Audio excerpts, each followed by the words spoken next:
let me ask you real quick. When was the last time you woke up in the morning and you did not hit snooze? I could just pause right there, and that would be an interesting poll right there. But when was the last time you woke up in the morning and not only did you not hit snooze, but you didn't roll out of bed, you jumped out of bed, and you went to the restroom, and then you looked in the mirror, and you looked at yourself, and you smiled, and you said, I am inspired, energetic, motivated, and I am hopeful for the day that is ahead of me. When was the last time anyone felt that way on a Monday morning? Probably very few of us. Maybe some of you are like, that's how I wake up every morning. I'm pretty sure. I was going to say my wife wakes up that way, which is a lie. My wife is like not a morning person whatsoever. If you want to, there's a window where Jen is cranky. It's only in the morning. Every other hour, she's a human care bear. But for many of us, we don't remember the last time we jumped out of bed, looked in the mirror, smiled, and said, man, I'm just so energized, motivated, rested, inspired, and hopeful for the day that is ahead of me. Blaise Pascal, a French philosopher in the 1600s, he said this. He said, all of humanity's problems stem from man's inability to sit quietly in a room alone. Now, I don't know if I'll go as far as to say every problem comes from this, but I would agree that many of our problems come from our inability to ever just sit quietly in a room alone. And what's interesting about this is Blaise Pascal, he wrote this in the 1600s, and I think we can agree that the world, since he wrote this in the 1600s, has not gotten less chaotic or less complex, but it has become more chaotic and more complex. Are you with me?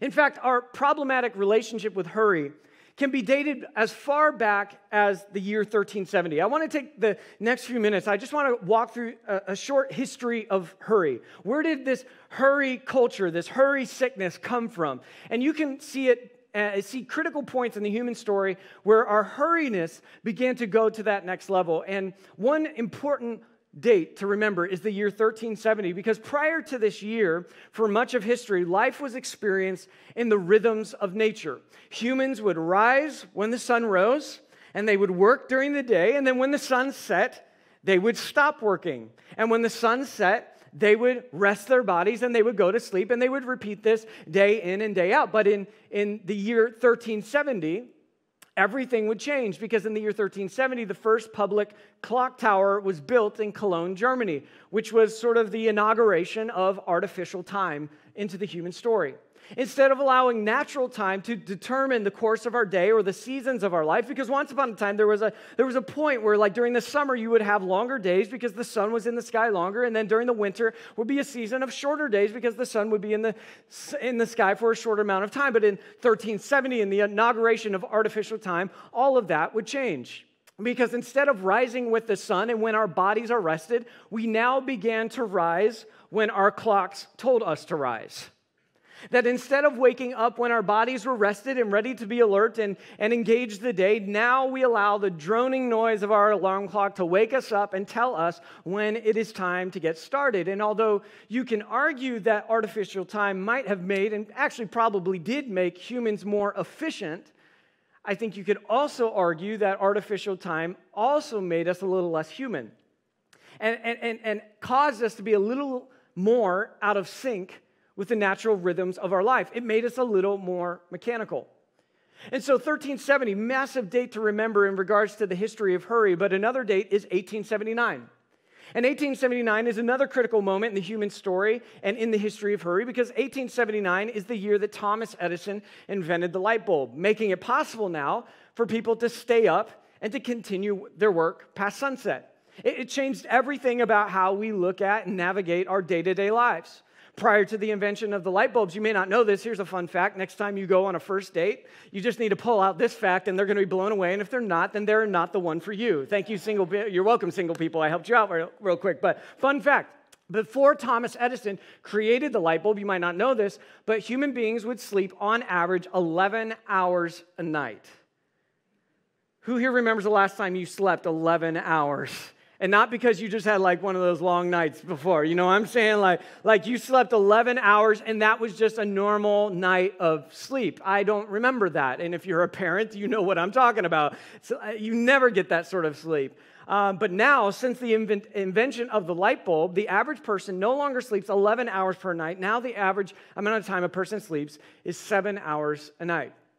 After the creation of the light bulb, we lost 4 hours of sleep a night. And with the continued advancement of technology that has enabled, or one could argue, enslaved us more to our work, ever since 1979 to this current day, Americans work nearly 4 more weeks a year since 1979. So we find ourselves continuing to work more and hustle more and do more and more and more, and technology is certainly not helping us in that. And then finally, another key date, a date where my life was changed forever, in 2007 with the advent of the iPhone. Glory to God, all right? The iPhone. It's a beautiful piece of technology, but let's be honest, it was also sort of the beginning of the digital age, and it hasn't always worked to our benefit, because our lives since 2007 have become even more hurried as technology companies have continued to exploit the dopamine rush that you and I get when a post gets a like or our post gets a share, or as a result of us being simply addicted to our devices. One stat that just blew my mind a little bit is that writer Charles Chu found that the average American scrolls social media. Are you ready for this? The average American scrolls social media approximately 705 hours every year. That is a little over 29 days a year. Nearly 1 month of our lives is us doing this. I wonder if God is looking at humans, he's like, I gave you everything, and this is all you do with it? For over 29 days of the year, we are looking at a screen, living somebody else's life, comparing ourselves against others. And as a result of this constant state of distracted and fragmented time, psychologists have actually recently introduced something called hurry sickness into medical terminology. It's a disease. Hurry sickness is a disease associated with time-induced anxiety and this compulsion to move more rapidly in a literal, and for many of us, imagined race against the clock. Hurry sickness is an actual thing many of us are dealing with. And according to psychologists Rosemary Sword and Philip Zimbardo, some symptoms of hurry sickness, in case you want to self-diagnose and see if you are dealing with this, a few symptoms of those dealing with hurry sickness are the following. Let me know if this sounds familiar to you. When you're at the grocery store, you scan the checkout lines to see which one is the shortest. Guilty. When you pull up to a red light, you will count the cars in front of you in order to determine which one has the least amount of cars in front of you, so that you don't waste that 1 second of time you might have waited in the 3-car line as opposed to the 2. Guilty again. That you do so many tasks that you inevitably allow one or maybe more than one to slip through the cracks. Guilty as charged. And so we're seeing this country of ours and the humans, you and I included, getting more and more hurry sick. And America is interesting, right? Because we are this country that is one of the most educated nations in the world, and yet we're also one of the most medicated nations in the world. We may be some of the most resourced people on the planet, and yet we are also, without a doubt, and this is not an exaggeration, we are one of the most restless people in the world. We're one of the most developed countries in the world, and yet we are also one of the most distracted. And so the question is, how do we ever find rest and slow down in a world and a culture that is hurry sick? Seems like Gandhi was onto something when Gandhi said there has to be more to life than simply increasing its speed.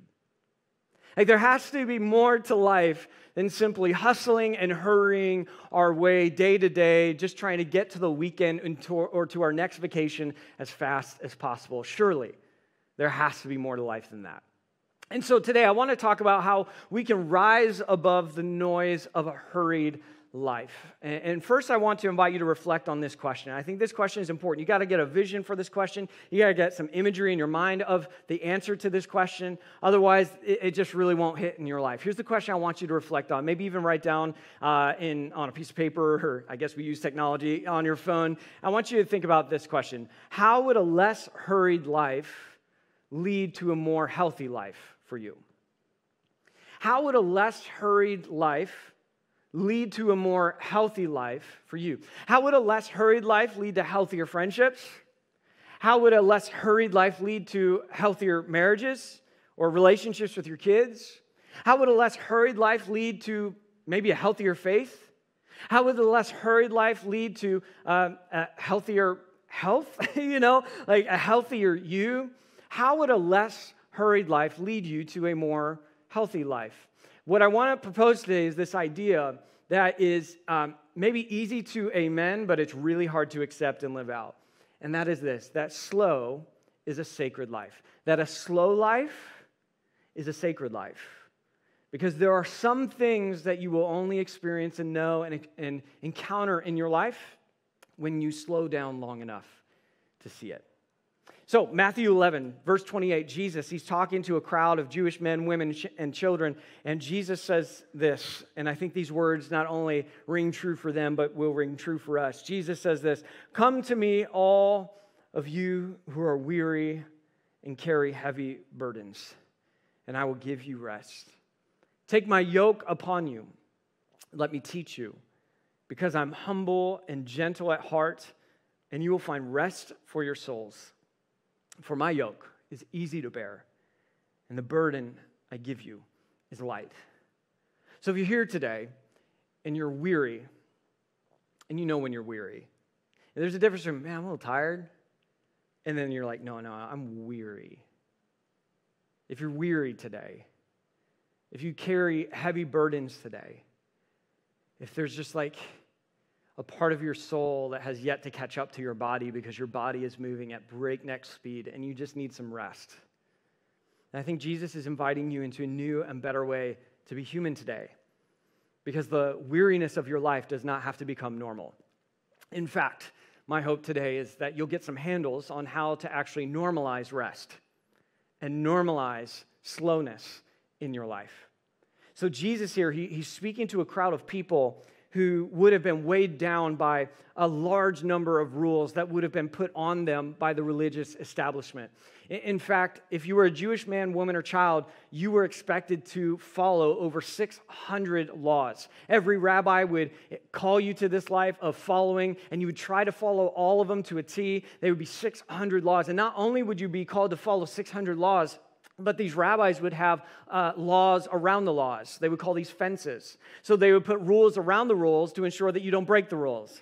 So not only were you expected to follow 600 rules, but you had 600 rules around the rules, and all of this were rules to help you ensure that you don't live your life breaking the rules. Can you imagine how exhausted they were? Some of you are just tired from hearing that statement. Like they were living a pace and an expectation of life that no doubt would have left them spiritually, emotionally, relationally, burnt out.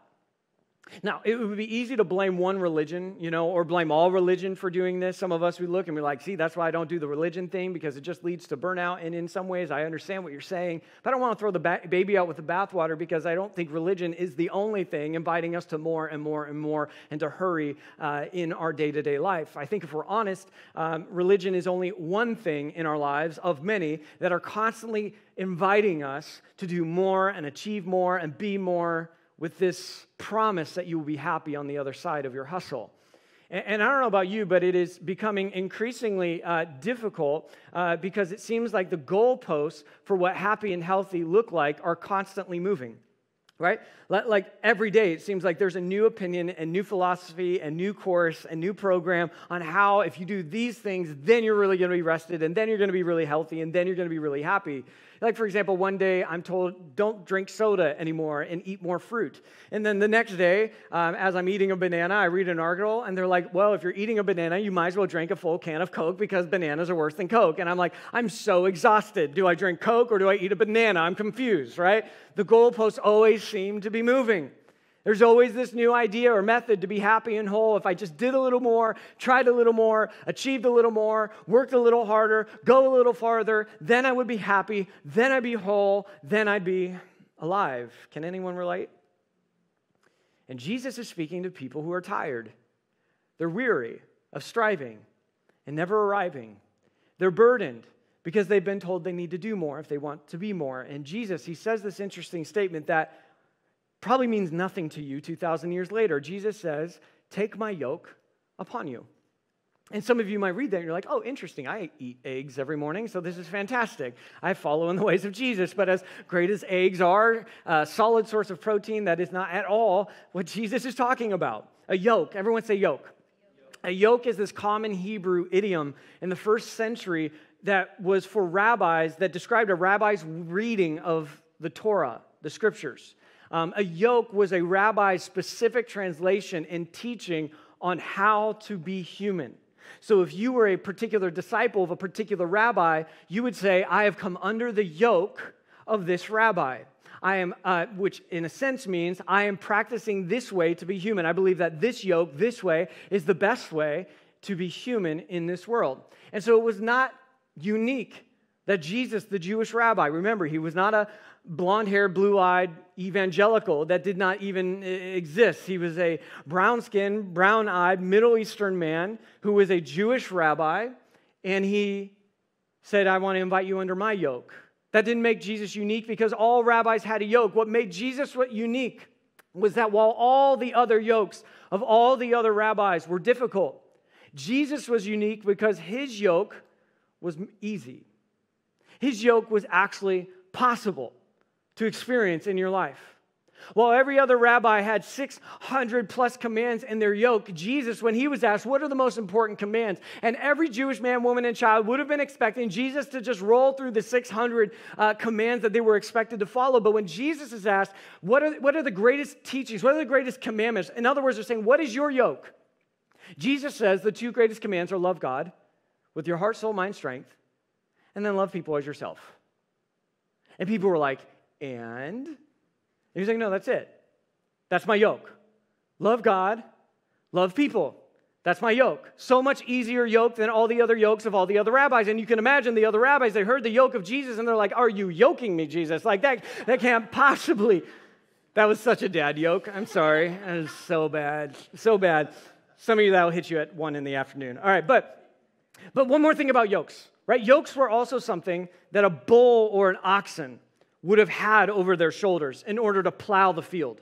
So a yoke was this really sort of heavy device that would be put over a couple oxen in order to sort of guide them forward to do the work in the field.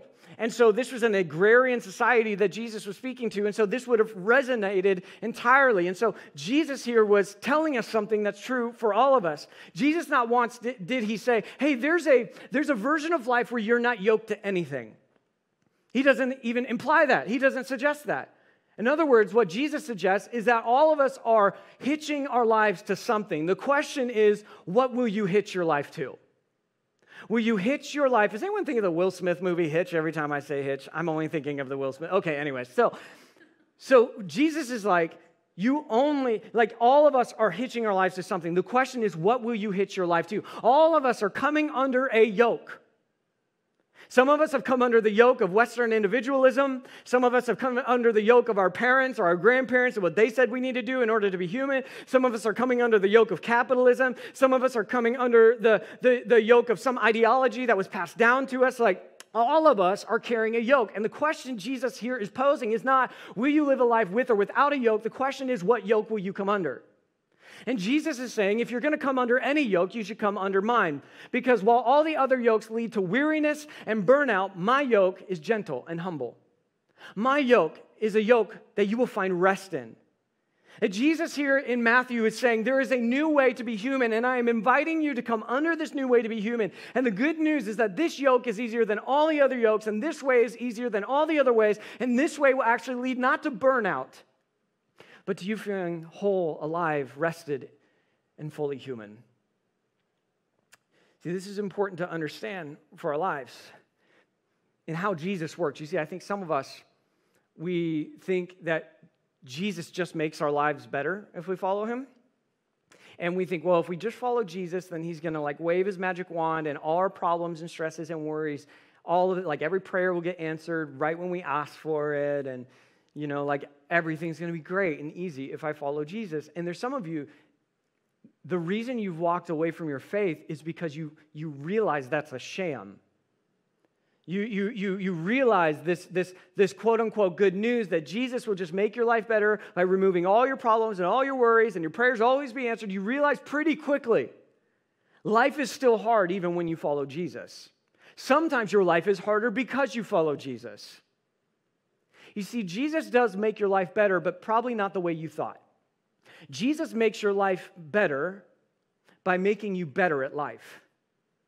Jesus makes your life better not by removing all your problems, but by making you better at handling your problems.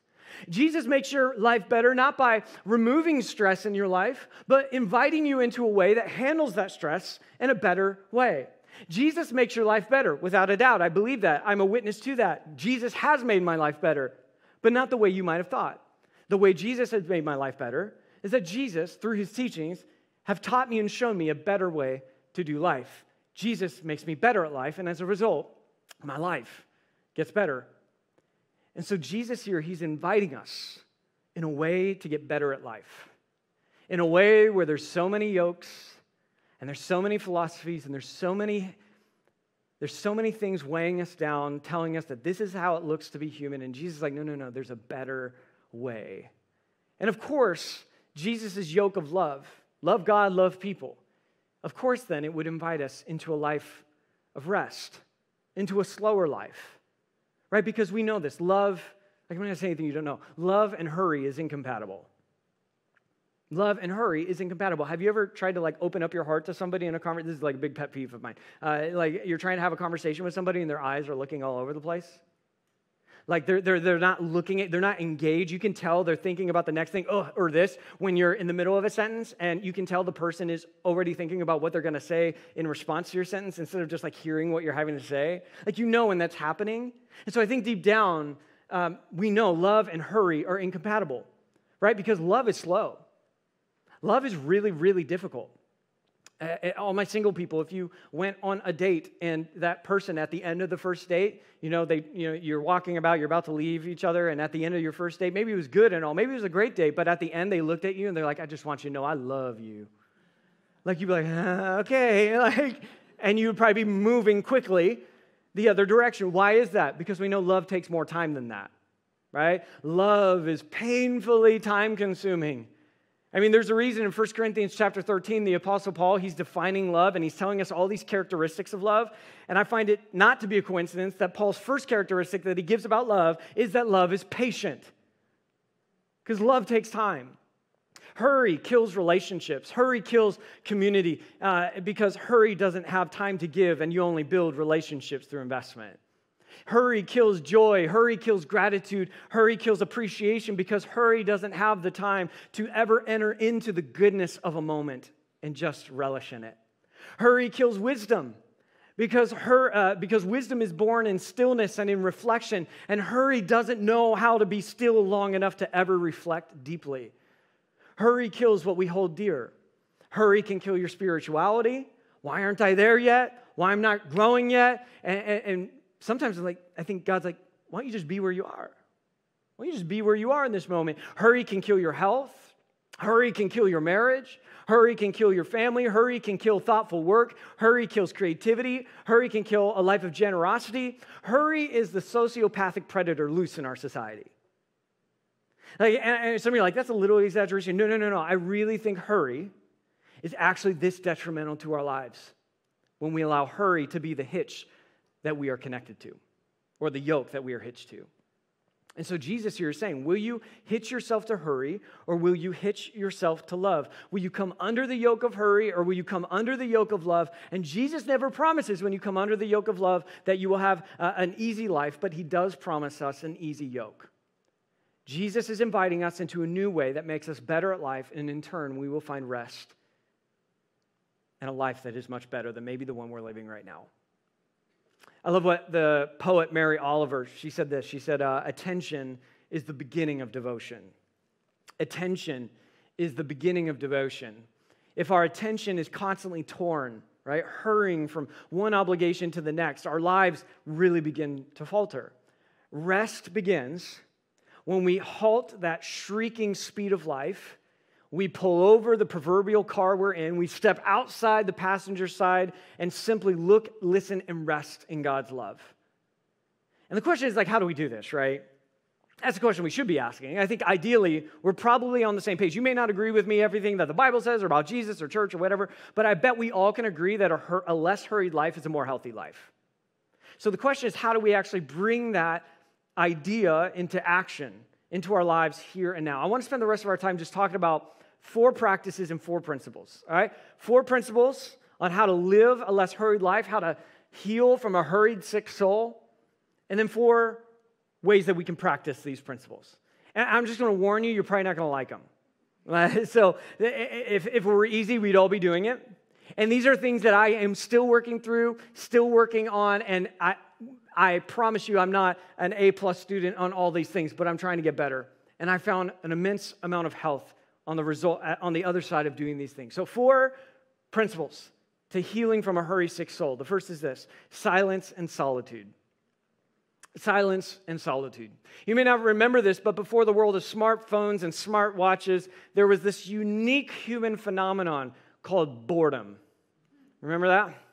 Well, once upon a time, we had to be bored while checking out at Target. Once upon a time, we had to be bored before the movie started in the movie theater. Once upon a time, we actually had to be bored at red lights in traffic.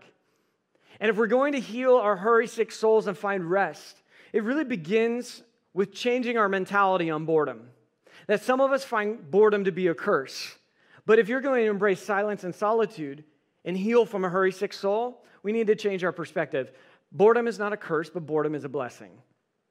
Like, boredom is a blessing given to us each and every day if we will only embrace it. Boredom is a blessing that can teach each and every one of us to be present. Present with God, present with others, present with ourselves, present to all the good and beautiful things in the world that are all around us. I find it interesting that Jesus, after he is baptized, there's this powerful moment we're told in the Gospels, the sky opens up and the voice of God speaks and says, "This is my son to whom I'm well pleased." And this was sort of the commissioning moment of Jesus into his earthly ministry. And what's unique is that after this moment where the voice of God commissions Jesus to now kick off his ministry, what Jesus doesn't do is he doesn't just get right to work. But what does Jesus do? Before he enters into his greatest work that would lead to the cross and resurrection, Jesus goes away in the wilderness alone for 40 days. Can you imagine 40 days of being alone in silence and solitude in the wilderness? And we're like, 40 minutes is too much. He went for 40 days before he started his most important work. And it makes you wonder. I wonder how much better we would be at life if before we entered into our work each and every day, we had a window where we would enter into our own wilderness, where we would enter into a space of silence and solitude. That before we entered into our work, before we looked at our email, before we answered that text message, before we looked at our meetings for the day, before we did any of that, we actually just had a window of total silence and solitude. Jesus, again and again, we're told, withdrew to lonely places to pray. In fact, the busier the life of Jesus got, the more he seemed to withdraw in silence and solitude. Now, I get it, for some of us, the idea of sitting in silence, literal silence, and solitude for more than 5 minutes is frightening. And I think the reason we might think it's frightening is because as soon as we begin to turn down the noise of the world around us, all of a sudden the noise of the world within us begins to turn itself up. That as soon as we begin to slow down, those things within us that are boiling under the surface begin to speed up. They begin to bubble to the surface, and when we're quiet or still for too long, now we actually have to make eye contact with the real us inside of us. It makes you wonder, a lot of times when we talk about hurry, we speak of it as hurrying to something, but maybe hurry is never about getting to something, it's getting away from something. And maybe this is exactly why we need silence.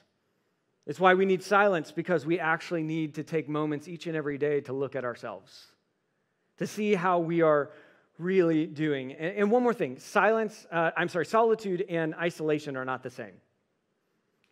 Solitude and isolation are not the same. This is why you can have a night alone and then you go back to work the next day and you're still exhausted. It's why you can go on a vacation and then we say the cliche thing every time we get back from our vacation, I need a vacation after my vacation. And we feel tired, though. It's real. Cliches are cliche because it's true in some way, right? So, vacation means to vacate. Have you ever vacated reality only to enter back into it just as hurried sick then as you were before? Yeah, because there's a difference between isolation and solitude. Solitude is taking intentional time to be still and silent in order to feed, water, nourish, and pay attention to your soul. Isolation is not solitude. In fact, isolation is just what you want when you don't ever have solitude. And so here's the practice I want to give to you. I want to invite each and every one of you, and this is hard, start off your day in silence and solitude. If you're like, I can only do 5 minutes of that, do 5 minutes. Right now for me, and it was really hard and it's taken a long time. Now I get up, I'm in my chair, in my living room at 6:30 in the morning with coffee in hand. From 6:30 to 7:30, I sit in complete silence. It's really like, that sounds awful. It was at first.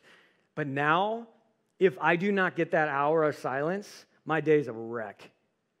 Like, I just need that hour to just examine how I'm doing, how I'm feeling, what I'm wrestling with, what God's trying to say to me.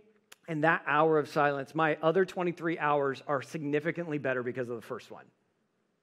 And I would venture to say all of you would be better with a moment of silence and solitude. So here's the practice. I want to invite you to start your day off this week in quiet reflection. However long that looks like for you, go ahead and start this week. The second is this, Sabbath. Silence and solitude. The second is Sabbath. Ecclesiastes 1:8. We talked about Ecclesiastes last week, written by a man named Solomon near the end of his life. And we're told in the scriptures that Solomon is the wisest man to have ever lived. So he's giving us all his life experiences for those who want to experience life. And here's what Solomon says. He says, no matter how much we see, we are never satisfied. No matter how much we hear, we are not content. I think he's on to something, right? I love Ecclesiastes. It reminds me that humans haven't changed all that much. Because he's saying something that we all know is true, and that is that the world is always pulling you and me towards more and more and more. Striving is seen as strength, isn't it? Woo, look at that person. They're first one in the office, last one out. Yeah, they eat all three of their meals at Airbnb. They never take a break, and they're always working hard. And man, when there's a promotion, they just go for it. We elevate people like this as like the standard of success. But when was the last time you ever heard a person get like bragged on? We're like, man, they're content with the role they have, and they actually don't want the next promotion. Like, when was the last time you heard a person brag on that person? They leave at 5 p.m. And you know why? To be at home with their kids. Like, when was the last time you heard somebody say, wow, we look at that, we're like, whoa, that's an interesting way to live as we go on to work until 8 p.m. You see, we don't elevate that, and yet this is the culture we live in, that striving is seen as strength and satisfaction is seen as weakness. But Sabbath, what is Sabbath? Because if you've been raised in the church, it's a word you've heard a lot. And I've noticed it's a word people who've been raised in the church have heard a lot and know very little about. So we'll go, Sabbath, it's where you go to church one day. No, not really. Sabbath, underneath all of that, it's a resistance to the tyranny of more. What is Sabbath? It was this gift given to us by God as a way to resist the tyranny of more. Sabbath is a moment each week. It is your weekly rebuttal to hustle and hurry. Sabbath is about taking a day each week to say, I have enough, I am enough, or as the psalmist said, I lack nothing. And the Hebrew word for Sabbath is this word Shabbat. And Shabbat means to stop in delight. So it's a day to stop. Stop producing, stop achieving, stop meeting, stop counting dollars, stop counting calories, stop counting tasks, stop counting emails, and just say, I'm going to delight in who I am, where I am, and what God has given me. When was the last time you took a day to just stop and delight in your life? I would say if Sabbath doesn't cause you to stop and delight, you're Sabbathing wrong. See, Sabbath is not a day to run errands. I think a lot of times Sabbath becomes the day where we do the work that isn't our other work. So Sabbath there is, we do errands, and then we clean our house, and then we do our chores, and we do all those other things, and we work on that side hustle project, and you've just replaced work with more work. And then you're like, why am I so tired on Monday? Because you didn't ever stop and delight in your life. What does it look like for you to do that? Walter Brueggemann, a theologian, he said this: people who keep Sabbath live all 7 days differently. Just like how 1 hour at the beginning of my day causes me to live the other 23 much better, having 1 day of Sabbath helps me live the other 6 days differently. So here's the practice. And this one, you're going to hate this one. I love it. Turn off your phone once a week. Turn off your phone once a week. You're like, no, I'm not going to do that. Okay, go into focus mode. Jenna and I were talking about it. We have it on our phones, so if you have the Lord's phone, an iPhone, they allow now focus mode, right, where you can actually do custom focus mode. So I have a custom Sabbath mode. As soon as it hits 12 a.m. on Friday morning, my phone goes into Sabbath, and that's why I've not responded to any of you on Friday. It's why I don't email you back on Friday. It's why I don't take meetings on Friday. I am in Sabbath mode. So if you can't get rid of your phone, it's fine. I don't get rid of it and throw it in the ocean for the day. I just turn it into focus mode and rest. So, silent solitude, Sabbath, simplicity. The gospel in America is this: the more you have, the happier you'll be, right? Like if there's a message that every commercial is evangelizing to you and hoping that you will believe, it is this: that if you have more, then you'll be happier. And it's this idea that happiness is always within your reach, but it's not quite there. It's the ultimate carrot on a stick. And advertising, by the way, is like propaganda for this gospel. It's a multi-billion-dollar industry. And if you're in marketing, I'm sorry, but this is true. It's an industry that is intentionally designed to lie to you and convince you that if you just got a little more, you'd be happier. If you just got this device, if you just got that piece of clothing, if you just got to this level of notoriety or success, if you just got this, then you will have a happier life. And it is this drive to possess more that is underneath hurry. The drive to possess more is the engine for hurry. And so many of Jesus' teachings, especially on money and stuff, they're counterintuitive. It's a counterintuitive observation of the human condition, right? Jesus says you cannot serve both God and money. He doesn't say you should not serve both God and money. He says you can't. He's like, you can't live this life trying to just get more and more stuff and yet at the same time achieve a life that is sacred and the life that God ultimately wants you to have. You can't achieve a life of holiness if you're living a life that's all about hustle. And so in our upside down economy of the kingdom of God, Jesus is saying a slow life is a sacred life. That hurry is the enemy and slow is good. See, the irony of more stuff, though, is that more stuff always leads to more stress. Have you noticed that? Have you noticed that when you moved out of your, super tiny studio apartment where you can do everything in your apartment from one place, it's like that small, and then you get a one bedroom, you're like, oh, thank goodness, and now all of a sudden you got to fill up that bedroom. And now you got to clean that one bedroom. And then you're like, man, studio was so much easier to clean. Like, I didn't have to do that. Or you get the promotion. You always wanted the promotion. You're like, this is awesome. I got the promotion. Then there's this thing called now you got more work to do because of the promotion. The expectation now has increased. You see, the irony of more is that it really just does create more complications in our lives.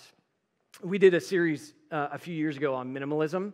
And it was a really fun series to do. Maybe we'll revive it and do it again at some point. But sort of the heartbeat of this series is that minimalism is the intentional promotion of the things we most value and the removal of everything that distracts us from them.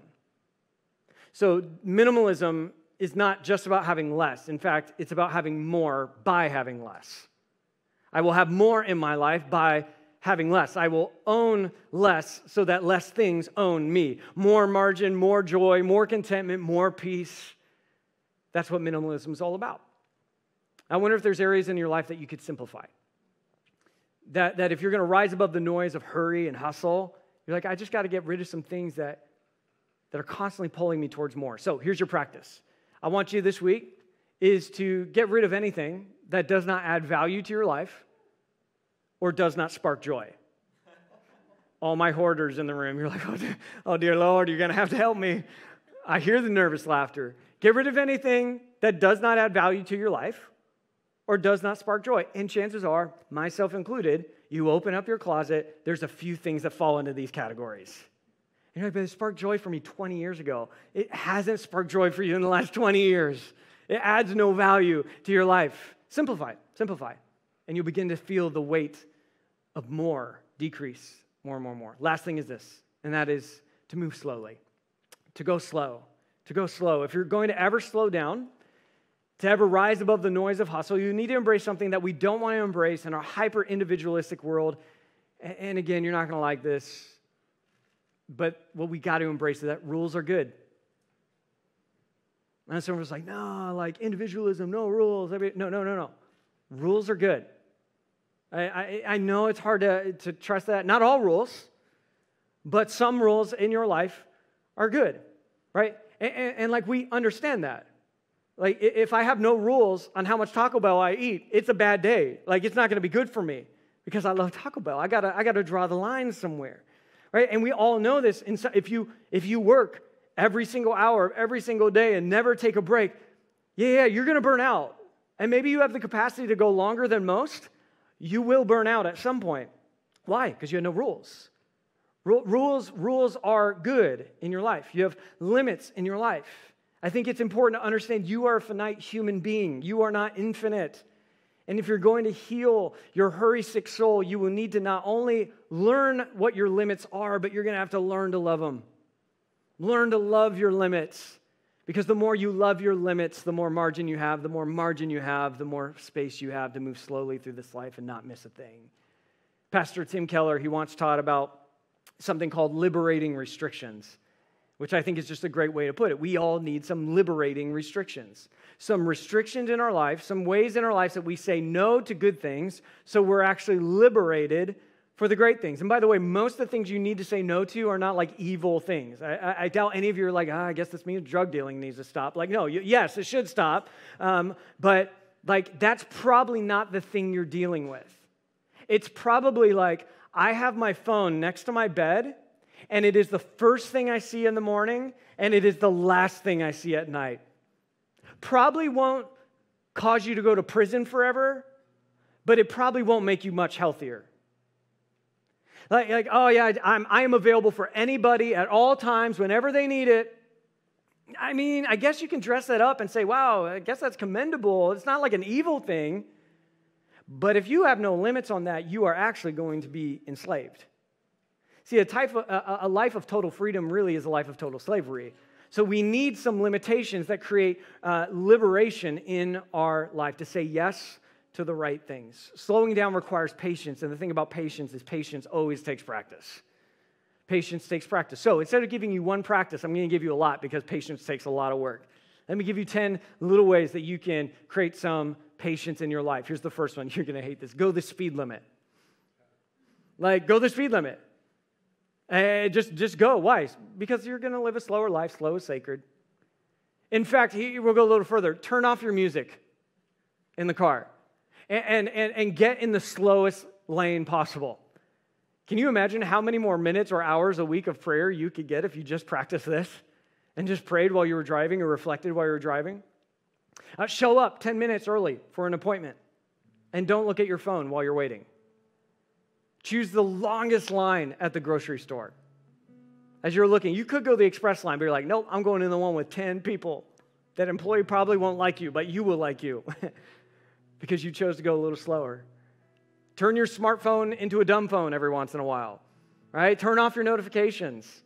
Move email, Instagram, or as many apps possible off your phone and access them only for strategic periods or windows of your day. Maybe even just say, I'm only going to access my email on my laptop because I don't need to be accessible by everyone at all times.